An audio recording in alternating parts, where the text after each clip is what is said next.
지난주에 우리는 보아스가 엘리멜렉 집안의 기업 무르는 일을 차근차근 처리해 가는 것을 보면서 순리에 따르는 삶에 대해서 한번 생각해 보았습니다. 여러분, 보아스는 지금 이 문제를 처리하기 위해서 행정적인 일들과 또 재판과 관련된 일들을 순조롭게 진행하기 위해서 장소, 그리고 증인들, 재판장, 그리고 재판하는 내용들, 그리고 분명한 판결과 공증 등 해서 모든 부분에 있어서 한치의 오차도 없이 정확하게 일을 진행했고, 그리고 그 일을 진행함에 있어서 무리하지 않고 아주 순조롭고 자연스럽게 일을 진행하는 것들을 살펴보았습니다. 그리고 이렇게 자연스러운 일의 진행 가운데 우연을 필연으로 바꾸시는 하나님의 역사도 우리가 발견할 수 있었죠.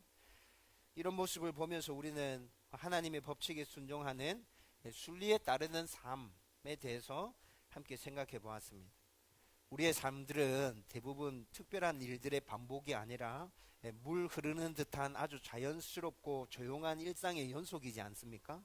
이런 삶을 순리에 따르는 삶이라고 표현할 수 있을 겁니다. 그리고 순리를 따르는 삶은 따분하고 지루하고 또 생동감 없이 느껴질 수 있지만, 성도들은 우리의 삶에서 특별한 일을 기대하는 것보다는 하루하루 주어진 삶에서 하나님의 법칙에 순종하면서 순리에 따르는 그 삶을 살아가기 위해서 노력하는 것이 맞지 않나, 그런 생각들을 가지고 함께 말씀을 나누었죠. 여러분, 그래서 이런 순리에 따르는 삶을 살아가기 위해서는 불법과 편법과 자기 틀과 자기 고집들, 이런 것들은 다 내려놓고 오직 하나님의 말씀을 붙들고 그냥 주어진 일상 가운데서 최선을 다해서 살아가면 된다고 했습니다. 그래서 우리가 삶 속에서 어떤 특별한 문제를 만날 때 순리에 따르는 삶을 살아가기 위해서 하나님의 말씀은 이에 대해서 뭐라 얘기하고 있지? 예수님이라면 어떻게 하셨을까? 그리고 하나님 사랑과 이웃 사랑의 관점으로 이 문제를 나는 어떻게 결정해야 하나? 이런 것들을 가지고 생각해 보면 순리를 따르는 그 삶을 쉽게 그렇게 살아갈 수 있을 것이라 말씀드렸습니다. 저와 여러분들이 이렇게 하나님의 법칙에 순종하면서 순리에 따르는 그 삶들을 온전하게 살아가면서 하나님의 역사와 그 은혜들을 더 풍성하게 경험했으면 좋겠고, 또 이렇게 평범한 삶이지만 우리가 이렇게 살아가는 삶을 통해서 하나님께서 영광 받으시고 우리가 살아가는 그곳에 분명히 하나님 나라가 세워지게 될 겁니다. 저와 여러분들의 삶을 통해서 그런 역사가 일어나게 되기를 주님의 이름으로 축원드립니다. 이제 오늘 말씀을 함께 생각해 보십시다. 여러분들은 살아가면서 증인이 필요한 일을 경험해 본 적이 있습니까? 여러분, 사전에서 증인 찾아보면 증인의 정확한 의미가 어떤 사실을 증명해 주는 사람이라고 그렇게 풀이되어져 있습니다. 여러분들이 지금까지 이 삶을 살아오시면서 어떤 특별한 일이 있었는데 그 일의 사실을 분명하게 드러내줄 증인이 반드시 필요했던 그런 사건을 경험해 본 적이 있느냐라고 지금 질문 드린 겁니다. 여러분, 저는 이런 일을 경험해 본 적이 있습니다. 2004년도 1월 1일에 송구영신 예배 마치고, 여러분들에게 이야기해 드려서 알고 계시죠? 송구영신 예배 마치고 여자 청년 2명과 저희 아내를 태우고 집에 바래다 주기 위해서 차량 운행을 하던 중에 교통사고가 났었습니다. 여러분, 그 사건에 증인이 반드시 필요했는데 증인이 잘 나서지 않더라고요. 여러분, 분명히 상대방 차가 신호 위반해서 제가 운전하던 그 차를 들이받았거든요. 그렇게 해서 제 차가 옆으로 누웠었습니다. 문이 안 열려져서 제가 발로 앞 유리창을 깨고 나왔는데 그때 분명히 주위에 차가 몇 대 있었어요. 그리고 차가 이렇게 사고 나서 옆으로 누웠으니까 안에 들어있는 사람들을 꺼내주기 위해서 주위에 있는 사람들이 막 모여들어서 차 문을 열려고 하고 있었다고요. 여러분, 그렇다면 분명히 그 사고 현장을 목격한 사람들이 있다는 얘기죠. 그런데 이 사건을 처리하면서 증인이 필요할 때 아무도 증인으로 나서주지 않았습니다. 여러분, 제가 너무 정신이 없어가지고 차 번호판을 보지 못했어요. 근데 그 사건을 경험하고 난 다음에 사고 나면 무조건 증인이 돼줄 만한 사람을 확보하기 위해서 차 번호판을 외워둬야 되구나, 제가 그때 배운 거죠. 여러분, 그런데 차 종은 생각나더라고요. 차 번호판은 생각 안 났는데 그때 사고 현장에 있었던 차들이 어떤 차종이었고 색깔이 어떤 차였는지는 기억이 났어요. 그래서 송구 영신 예배 마치고 가던 중에 사고 났다고 하면 밤이 아주 깊은 시간이잖아요. 다들 집으로 귀가하는 차들이었을 거다라는 추측을 가지고 사고 났던 그 현장 근처에 있는 모든 차들을 다 조사해서 일일이 다 전화했습니다. 그날 그 시각에 그 현장 가운데 있었습니까? 그런데 아무도 그렇다고 얘기 안 해주죠. 증인을 결국 찾지 못했습니다. 증인이 있었다면 아주 간단하게 끝날 이 사건이 4개월에 걸쳐서 여러 차례 재판 과정을 거치면서 아주 지루하고 힘든 싸움을 통해서 결국 결정나게 되었죠. 여러분, 오늘 우리가 함께 읽었던 이 본문 말씀 가운데 보아스가 지금 자기가 진행하고자 하는 그 일과 관련해서 행정적이고 법적인 절차를 모두 순조롭게 밟았죠. 그리고 거기 있던 사람들을 향해서 오늘 우리가 읽은 본문 가운데 증인이 되어 달라고 요청하는 말씀이 계속 반복해서 나타났습니다. 여러분, 오늘 이 말씀을 함께 나누면서 저는 증인 공동체에 대해서 여러분들과 함께 생각해 보려고 합니다. 여러분, 성도가 다른 사람이 성도임을 증언해 주는 증인으로 살아가는 그 삶은 굉장히 중요합니다. 다른 사람들이 나의 삶을 바라보면서 저 사람 성도 맞다 이렇게 인정해 주는 삶을 사는 것은 굉장히 중요하다고요. 여러분, 그런 삶을 살아가기 위해서 우리는 서로가 서로에게 증인이 되어 주어야 합니다. 여러분, 오늘 이 말씀을 함께 나누면서 예수가 그리스도이심을 증언하는 증인들, 그리고 성도들이 서로 성도임이 맞다고 증언해 주는 증인들, 그런 증언 공동체가 될 수 있기를 주님의 이름으로 축원드립니다. 여러분, 지난주 말씀에서 엘리멜렉의 집안에 첫 번째로 기업 물을 의무를 진 자가 그 의무를 포기하고 두 번째로 의무를 진 보아스가 엘리멜렉 집안의 기업을 물으기로 결정했었죠. 그리고 공증의 의미로 첫 번째 기업 물을 의무를 진 자가 자신의 신발을 벗어서 보아스에게 넘겨주는 것까지 우리가 지난주 말씀에서 확인했었습니다. 여기까지 일이 진행되어지고 난 후에 이제 오늘 말씀이 이어지고 있는 것이죠. 이제 보아스는 그곳에서 이 모든 일들을 지켜본 자들에게 이 일의 증인이 되어 달라고 요청하고 있습니다. 여러분, 구체적으로 보아스가 증인이 되어 달라고 요청한 일은 어떤 것이냐면 고엘 제도와 계대 결혼법에 의해서 엘리멜렉 집안의 모든 기업을 무르는 것과 룻과 결혼하는 것, 그래서 그 집안의 대를 다시 이어주는 것, 이것과 관련해서 니네들이 지금 이 자리에서 다 봤잖아. 그러니까 일과 관련해서 분명하게 증인이 되어줘야 돼 라고 지금 엘리멜렉이 요구하는 것이죠. 여러분, 그런데 9절과 10절 말씀을 잘 살펴보면 자신의 이익에 근거해서 혹은 계산에 의해서 이렇게 하는 것이 아니라는 것을 분명히 알 수 있습니다. 보아스는 지금 자신의 어떤 것을 위해서 이렇게 하는 것이 아니라 하나님의 말씀에 순종해서 그리고 이웃 사랑하는 마음으로 이렇게 하고 있다는 것이죠. 여러분, 이것은 지난주 말씀에서도 잠깐 나누었었는데, 여러분 우선 9절 말씀 보면 보아스는 엘리멜렉 집안에서 죽고 사라진 자들의 이름을 하나하나 언급해 가면서 그들을 진정으로 생각하는 마음을 가지고 있다는 것을 분명하게 보여주고 있습니다. 엘리멜렉과 기럝과 말론. 여러분, 룻기 1장에서 룻기의 배경 설명을 할 때 엘리멜렉, 기럝, 말론 이 이름이 등장했었습니다. 그리고 중간에 이 이름이 사라지고 없었죠. 근데 지금 보아스의 입을 통해서 이 이름들이 다시 거론되어지고 있습니다. 여러분, 지금 보아스가 어떤 마음으로 죽은 자들 하나하나 언급하면서 이렇게 말하고 있느냐. 여러분, 유대인들은 대가 이어지는 거 굉장히 중요하게 생각한다 그랬잖아요. 그래서 고엘 제도와 계대 결혼도 그 대를 잇기 위한 법으로 만들어진 것이라 제가 설명해 드렸죠. 여러분, 유대인들의 풍습이 이러했기 때문에 여러분, 죽은 자들에 이어서 자신들의 가족의 대가 이어지는 것들 유대인들은 정말 중요하게 생각했고 나오미 역시 이거 중요하게 생각하고 있었을 겁니다. 룻도 이거 중요하게 생각하고 있었겠죠. 그런데 여러분, 보아스가 지금 그 죽은 자들의 이름 하나하나를 거명하면서 내가 이 일을 반드시 이루겠노라. 죽은 자들이 잊혀진 게 아니다. 네 아버지와 네 남편이 죽어서 그렇게 너희 가정이 잊혀진 게 아니야. 기억하고 있어. 그리고 내가 너희 집안의 대를 잇게 해줄 거야. 여러분, 보아스의 마음이 어떤 것인지 좀 느껴지잖아요.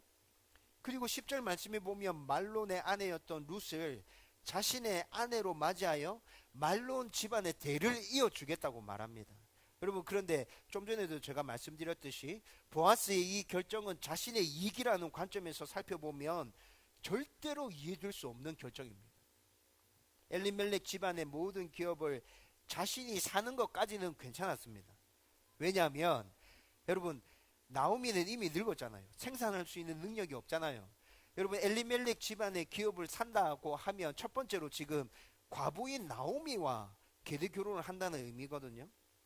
그런데 지금 나오미는 생산이 끊어졌고 나오미와 계대 결혼해봐야 그 사이에서 자식이 태어나는 일들은 상상할 수도 없는 일이죠. 그래서 첫 번째 기업 물을 의무를 가진 자가 여기까지 생각하고 내가 엘리멜렉 집안의 기업을 물겠다, 그렇게 답했습니다. 나오미와 계대 결혼을 해서 나오미는 이미 늙었으니까 그렇게 살다가 나오미 죽고 나면 그 기업에 그 집안의 땅은 다 누구께 되는 거예요? 자기께 되는 거거든. 그러니까 이런 계산에 의해서 첫 번째 기업 물의 의무를 가진 자는 그렇게 하겠다고 답했어요. 그런데 지난주에도 설명해 드렸잖아요. 이 문제와 함께 룻과의 결혼의 문제가 따라오면 이건 굉장히 심각한 문제가 된다 그랬죠. 여러분, 룻과의 결혼의 문제가 따라오면 계대 결혼이 나오미와의 계대 결혼이 아니라 누구와의 계대 결혼이 되는 거라고요? 룻과의 계대 결혼이 되는 것이며, 룻은 젊은 여자잖아. 여러분, 그 사이에서 아들이 태어나면 이 아들은 누구의 아들이 돼요? 보아스의 아들이 되는 게 아니에요. 말론의 아들이 되는 거예요. 말론의 집안의 대를 잇게 되는 아들이라고요. 여러분, 그러면 자칫 잘못하면 아들이 태어나면 자기가 물은 엘리멜렉 집안의 그 기업이 몽창 어디로 넘어가는 거예요? 말론의 아들에게로, 보아스와 룻 사이에서 태어난 말론의 아들에게로 그 땅이 몽창 다 넘어가 버리는 거잖아요.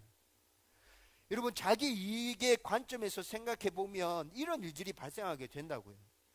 여러분, 그래서 첫 번째 기업 물의 의무를 가진 자는 계산하다가 처음에는 나오미와의 계대 결혼을 생각해서 그렇게 하겠다고 답했는데, 나중에 보아스가 나오미와의 계대 결혼이 아니라 이건 지금 룻과의 계대 결혼이다, 너 룻이랑 결혼해야 된다 라고 얘기했을 때, 그러면 나는 못하겠다, 이렇게 된 것이죠. 여러분, 그런데 지금 보아스는 이런 거 생각하고 있습니까? 보아스는 이런 거 생각하고 있지 않습니다. 여러분, 지금 보아스에게 중요한 건 뭡니까? 보아스에게 중요한 건 엘리멜렉 집안의 사람들이 당한 그 아픔을 자기가 할 수 있는 최선의 방법으로 만져주는 거. 그 사람들이 다시 회복해서 유대 땅에서 발붙이고 살아갈 수 있도록 내가 할 수 있는 최선을 다해서 그들을 도와주는 것. 하나님의 말씀에 순종함으로 이웃을 사랑하는 것, 그것이 지금 보아스에게는 굉장히 중요한 문제였다고요. 그래서 지금 이렇게 하고 있는 거예요. 그리고 그곳에 모인 사람들에게 지금 보아스가 요구하는 것은 순수한 마음에서 하나님의 말씀에 순종함으로 내가 이렇게 결정하고 이렇게 행동하는 것에 대해서 니네들이 증인이 되어주면 좋겠다라고 요구하는 것이죠. 여러분, 그런데 보아스는 증인이 되어 달라는 요구를 강하게 전달하기 위해서 이미 증인이 되었다고 확정적으로 말하고 있습니다. 여러분, 9절 말씀에 보면 오늘 증인이 되었고, 그리고 10절 말씀에 보면 오늘 증인이 되었느니라, 이렇게 말하고 있죠. 여러분, 지금 보아스는 증인이 되어주세요 라고 요구하는 것인데, 증인이 되어주세요 라고 요구하고 부탁하는 것이 아니라 확정적으로 너희들이 이미 증인이 되었다, 이렇게 말하고 있습니다. 여러분, 보아스가 이렇게 말하는 데는 중요한 이유가 있습니다. 왜 보아스가 지금 너희들이 증인이 되어주면 좋겠다라고 부탁하는 이 장면에서 증인이 되었다고 확정적으로 이렇게 말하고 있는 것일까? 그 이유는 순수한 마음으로 하나님께 순종하고 이웃을 사랑함으로 이렇게 행한 것이 증명이 되어진다면 하나님께서 영광 받으시기 때문에 그렇습니다. 여러분 잘 생각해 보십시오. 하나님께서 영광 받으신다는 말은 우리가 어떤 말을 하고 어떤 행동을 했을 때 그것으로 말미암아서 하나님께서 인정받으시고 하나님의 살아계심과 하나님의 역사가 나타난다는 말입니다. 그것이 하나님께 영광이 되었다. 우리는 이렇게 얘기하죠. 여러분 그래서 저 사람을 보니까 하나님 진짜 계신 건 맞네. 저 사람 하는 거 봐라. 도저히 이해 안 되게 하는데 저 사람 하는 일들이 잘 풀리고 있잖아. 예수 믿는다 하더라. 진짜 하나님 살아 계신 거 맞다 아이가? 사람들이 이렇게 얘기하잖아요. 여러분 저 사람을 보니까 하나님 진짜 참신인 게 맞다. 하나님이 신 중에 신이 맞구나. 가끔씩 사람들이 이렇게 얘기하는 거 들을 때 있습니다. 저 사람 정말 하나님 믿는 사람 맞네. 여러분 이런 말을 통해서 하나님이 하나님 되심이 인정되어질 때 하나님께서 영광을 받으신다는 것이죠. 그런데 보아스가 순수한 마음으로 하나님께 순종하고 이웃을 사랑함으로 자신이 손해볼 것이라는 것을 알지만 그것까지 다 감수하고 이런 결정을 했습니다. 그곳에 있었던 많은 사람들은 보아스가 지금 왜 이렇게 하고 있는지 압니다. 손해까지 감수하고서 저 사람이 왜 이런 결정을 했고 저 사람의 결정에 담겨져 있는 의미가 어떤 것이며 또 저 사람이 이렇게 한 일을 통해서 누가 영광 받을지에 대해서 그곳에 모여 있었던 많은 사람들이 다 알고 있었다고요. 여러분들이 이런 상황 가운데 있었다면 여러분들은 누구를 높이고 싶었겠습니까? 보아스입니까? 예, 물론 보아스 인정받을 만하죠. 정말 대단한 사람들이 맞죠. 그런데 여러분 이스라엘 나라 사람들은 하나님을 믿고 있었던 사람들이잖아요. 하나님이 자신들의 주인이라고 인정하고 모든 삶 가운데서 그 하나님을 높이기 위해서 살았던 사람들 아닙니까? 여러분 그 사람들의 관점에서 보아스가 이렇게 하는 모습들을 보면서 누구가 가장 먼저 생각났겠어요? 살아계신 하나님.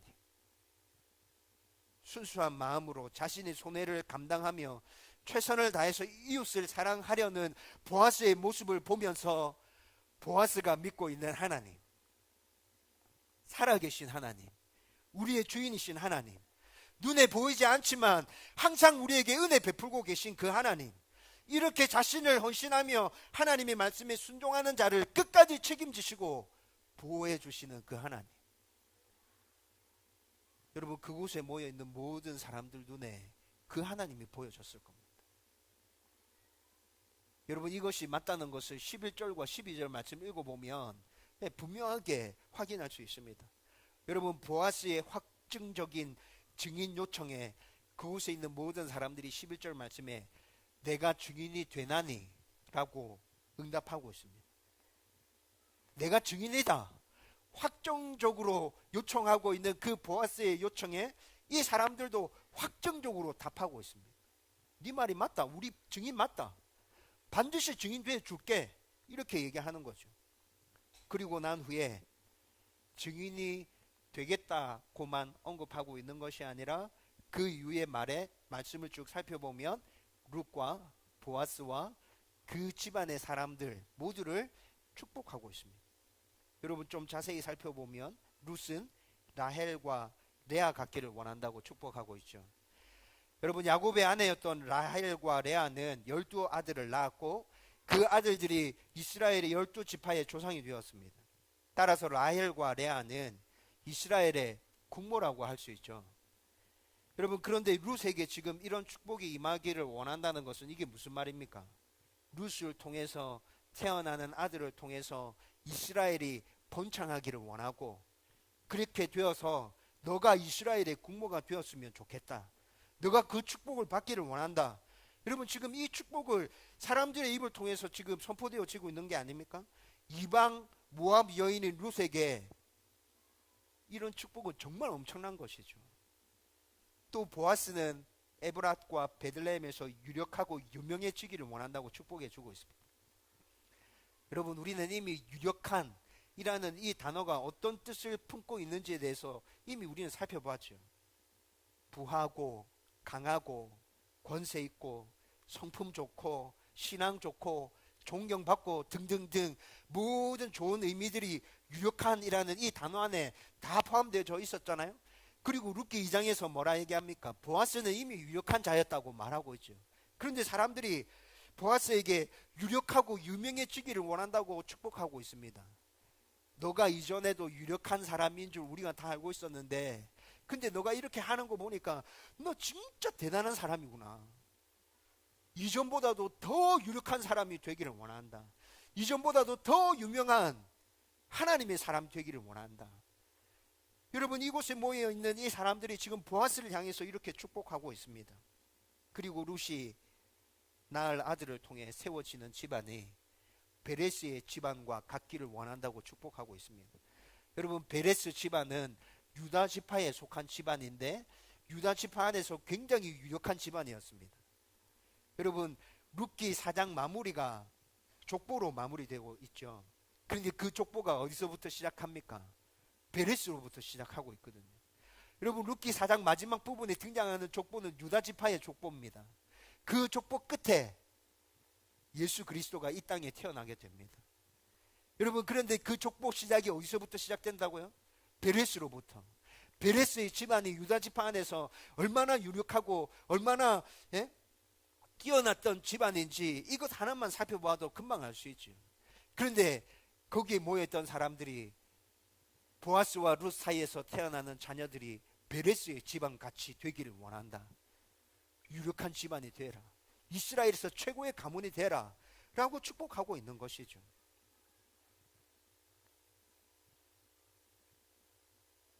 저는 오늘 본문의 말씀을 보면서 저와 여러분이 이 세상에서 살면서 증인 공동체로 살아갈 수 있으면 좋겠다라는 그 간절한 마음이 생겨났습니다. 누구든지 순수하게 하나님의 말씀에 순종함으로 하나님을 사랑하고 이웃을 사랑하려는 말과 행동에 대해서 그가 성도임을 증명해 주는 증인 공동체의 모습이 정말 필요하구나. 여러분, 그것이 깨달아진 것이죠. 저와 여러분들의 모습에서 진짜 성도의 모습이 나타나서 서로에게 저 사람 성도 맞다. 하나님 사랑하는 자다. 이웃을 진심으로 사랑하는 자다.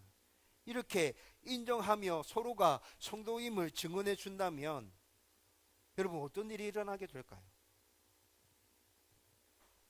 우리가 서로가 성도라고 증언해 주는 일들이 풍성하게 일어난다면, 예수 믿는 사람들 서로가 그런 증인이 되어 준다면 여러분, 이 세상은 정말 하나님의 나라가 속히 오지 않겠습니까? 또 꼭 순종하고 잘하는 일에만 증인이 되는 것이 아니라 여러분, 불순종하고 잘못한 일에 있어서도 성도들은 서로에게 증인이 되어줘야 합니다.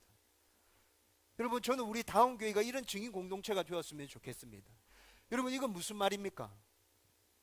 잘못한 일에 대해서, 죄를 범한 일에 대해서 증인이 되어준다는 말은 그를 사랑함으로 그가 진심으로 하나님의 사람이 되었으면 좋겠다라는 마음으로 그에게 권면해주고 그를 품어주는 모습인 것이죠. 여러분, 잘하고 좋은 일에 대해서만 우리가 증인이 되어준다면 사람이 살아가다 보면 잘못하고 죄를 범하는 일이 있는데 그럼 그 나머지 부분들은 어떻게 되는 겁니까? 여러분, 우리가 이렇게 잘한 일이든 잘못한 일이든 서로가 서로에게 증인이 되어서 좋은 하나님의 사람이 세워지기를 소원하면서 그렇게 서로에게 증인 공동체가 되어줄 때 그 공동체는 정말 건강한 하나님의 교회가 되어질 것입니다. 그리고 그들이 살아가는 그곳에 하나님의 나라는 굳게 세워지고 하나님께서 영광 받으시는 역사가 일어나게 될 것이라는 것입니다. 여러분, 이뿐만이 아니라 이 세상에 사는 모든 성도는 예수의 증인이 되어야 합니다. 저와 여러분들은 하나님이신 예수가 사람으로 이 땅에 오셔서 우리 죄를 대신해서 십자가에 죽었고 죄의 결과를 다 이기시고 부활하심으로 우리의 구조가 되셨다는 것 잘 알고 있지 않습니까? 성경은 이 일에 대해서 우리에게 증인이라고 말하고 있습니다.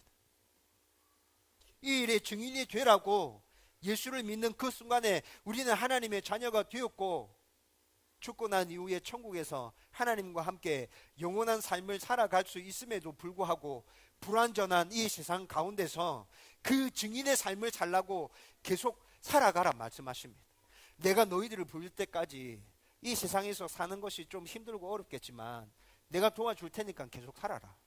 그리고 살면서 예수가 구주가 되신다는 것에 대해서 증인이 되라. 여러분, 그래서 지금 저와 여러분들이 이 땅 가운데 발을 딛고 살아가고 있는 것 아닙니까? 그것 아니라면 힘들고 어려운 이 세상에 우리가 왜 살아야 합니까? 하나님과 함께 영원한 행복을 누릴 수 있는 천국으로 빨리 가야죠.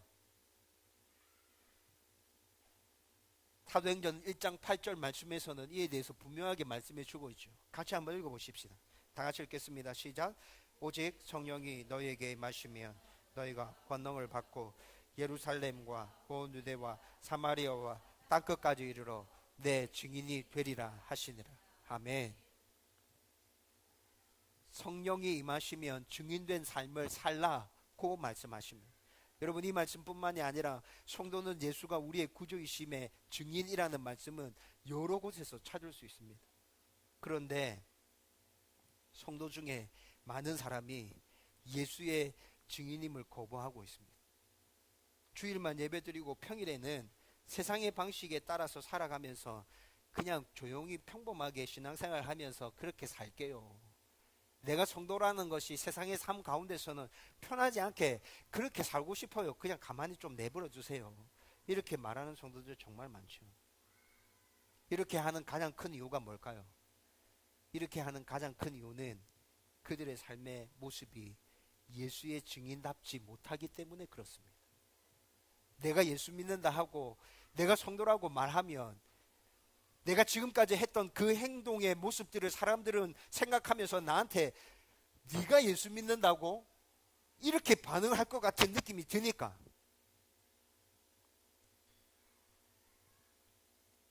예수를 믿지만 말씀에 순종하지 않고, 예수를 믿지만 기도하지 않고, 예수를 믿지만 사랑이 없고 교만과 욕심과 탐욕으로 가득 차서 세상 사람들과 똑같은 방식으로 이 세상을 살아가고 있기 때문에 증인의 삶을 살라고 말씀하시는 이 성경 앞에 우리는 쉽게 반응하지 못하는 것이죠.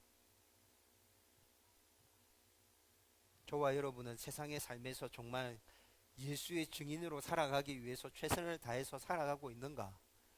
오늘 우리가 함께 나누는 이 말씀 앞에서 이 질문을 나에게 던져봐야 될 것 같습니다. 여러분, 우리가 이렇게 증인 공동체로 살아간다면 우리의 삶을 통해서 하나님께서 영광 받으실 것입니다. 모든 삶의 순간에 진짜 성도로 살아가기 위해서 몸부림치는 저와 여러분들의 모습들, 사랑과 배려, 품음으로 잘못까지도 지적하고 상대가 온전해지기를 바라면서 세워주려고 하는 그 모습들, 예수가 구주이심을 증거하는 증인의 모습들, 그리고 세상은 이렇게 살아가는 우리를 이해하지 못하지만 서로가 성도임을 증언해주는 증인들로 인해서 사람들은 이 세상 가운데 아직 하나님의 사람이 있다는 것을 알게 되어질 것입니다. 그리고 진짜 성도로 살아가는 저와 여러분들의 모습을 통해서 하나님을 인정하고 하나님 살아계시고 하나님만이 참신이고 그 하나님이 저 사람을 지키고 보호하고 계시구나, 사람들은 알게 되어질 것이라고요. 그러면서 그들도 하나님을 두려워하게 될 겁니다. 하나님을 참신으로 고백하게 될 겁니다. 내가 종교를 가진다면 하나님 믿어야겠다, 적어도 이렇게 반응하게 되겠죠. 그리고 이 모든 일을 통해서 하나님께서 참으로 기뻐하시고 즐거워하실 것입니다. 여러분, 이것이 바로 하나님께 영광입니다. 하나님께 영광. 하나님께서 이렇게 영광 받으시면 그 영광이 우리들 가운데도 임하게 되어서 우리도 하나님과 같이 기뻐하고 즐거워하게 된다. 여러분, 이것을 우리도 하나님 영광 가운데로 나가게 해주십시오 라고 표현하는 것이죠.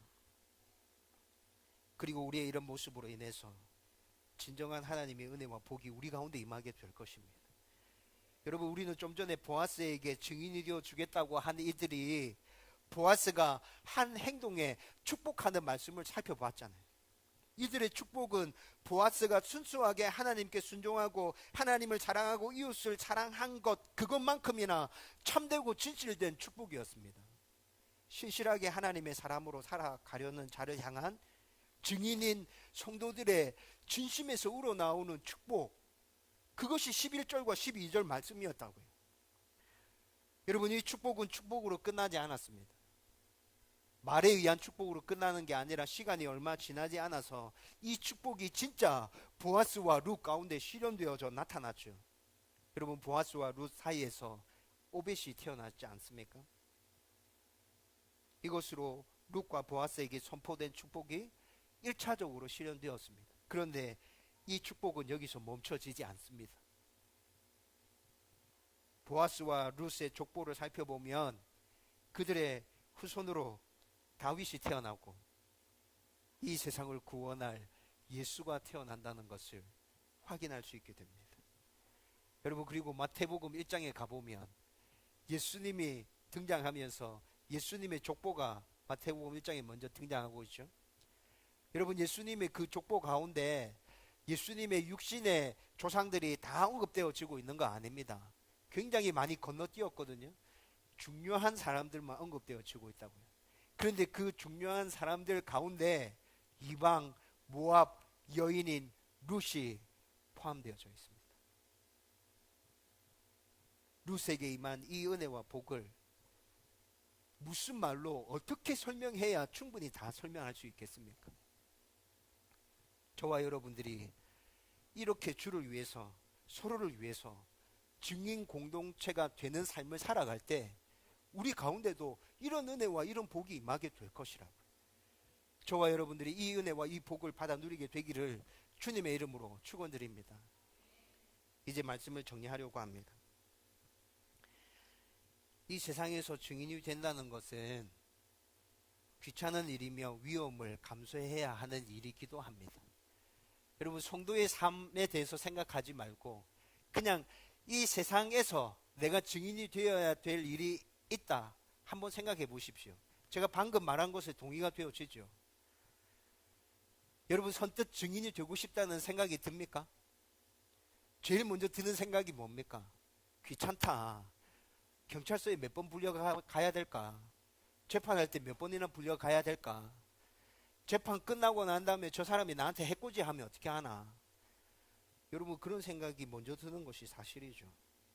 그런데 여러분, 성도의 삶을 떠나서 그냥 이 세상의 삶에서 증인이 필요한 그런 일에 순수하게 우리 모두가 증인이 되어줘서 진실이 드러날 수 있도록 한다면 이 세상은 어떤 세상이 될까요? 지금보다도 훨씬 더 밝고 깨끗하고 맑은 세상이 될 겁니다. 성도의 삶을 생각하지 않고 그냥 일반적인 세상의 삶만을 생각해 봐도 그렇다고요. 여러분, 그런데 성도의 삶에서 서로가 증인이 되어 준다면 어떤 일이 일어날까요? 오늘 설교할 때 말씀드렸습니다. 이 땅 곳곳에 하나님의 나라가 굳게 세워지겠죠. 사람들이 하나님이 하나님 되심을 인정하는 역사가 우리의 증인된 모습을 통하여서 고백되어지고 그런 모습들이 풍성하게 일어나게 될 것입니다. 그것을 통해서 하나님 영광받게 될 거고요. 그것을 통해서 하나님께서 우리에게 은혜와 복을 부어주시는 것, 우리는 그것들을 누리면서 살아가게 되겠죠. 이 세상은 정말 밝고 깨끗하고 맑은 세상이 되어져 있을 겁니다. 오늘 이 말씀에서 하나님께서 우리에게 얘기하십니다. 증인 공동체 되어줄 수 있겠니? 좋은 일에만 증인되는 거 말고 진짜 이웃을 사랑하는 마음으로, 상대가 좋은 하나님의 사람이 되었으면 좋겠다, 그 간절한 열망과 소망으로 서로에게 성도라고 인정해주고 성도가 되어야 한다고 그렇게 증언해주는 증인이 될 수 있겠니? 예수가 너희들의 구주라는 거 너희들 믿고 있는데 그거 아직 모르는 사람들을 향해서 나가서 예수가 구주 되신다고 그렇게 증언해주는 증인이 될 수 있겠니? 오늘 하나님께서 우리에게 이렇게 물으십니다. 이제 우리가 반응해야 합니다. 여러분, 어떻게 하고 싶습니까? 여전히 귀찮다고 생각할 겁니까? 여전히 증언하고 난 이후에 나에게 돌아올 그 해코지를 걱정하면서 머뭇머뭇거리고 계실 겁니까? 우리를 지키시고 보호하시는 그 하나님은 어디 가셨습니까? 여러분, 그런 걱정과 그런 염려에 사로잡혀 있다면 여러분들이 믿고 있는 나의 주인이신 그 하나님은 어디가 계신 겁니까? 여러분, 오늘 여러분들 가운데 주어진 이 말씀 가운데 온 마음을 다해서 증인 공동체로 살아가겠습니다. 제가 증인이 되겠습니다. 그렇게 답할 수 있기를 주님의 이름으로 축원드립니다.